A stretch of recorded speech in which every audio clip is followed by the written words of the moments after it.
खुंटा degree college रे आभ्यंतरीण समिति और शक्तिश्री पक्षर एक जरूरीकालीन सचेतनता बैठक अनुष्ठित।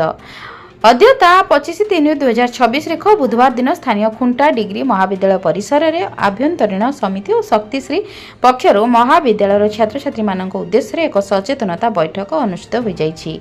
एही बैठक रे महाविद्यालय अध्यक्ष श्रीजुक्त सरोज रंजन त्रिपाठी मुख्य अतिथि भाव में जोग दैथिया बेले मुख्य वक्ता भाव में खुंटा थाना सब इन्स्पेक्टर स्वर्ण मित्रा प्रधान जोग देई नारी सुरक्षा निमित्त विभिन्न आईन विषय छात्र छात्री मानक अवगत कराइथिले।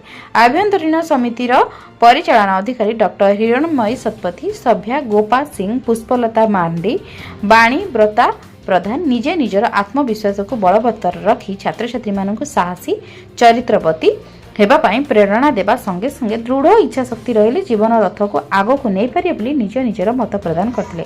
परिशेष रे शक्तिश्री संयोजिका बबिता महांत छात्री माने किछि भी अघटन रे भयभीत न होई सब किछि को सामना करिबा पाई प्रस्तुत हेबा को आह्वान देवा सह समस्त को धन्यवाद अर्पण करथिले।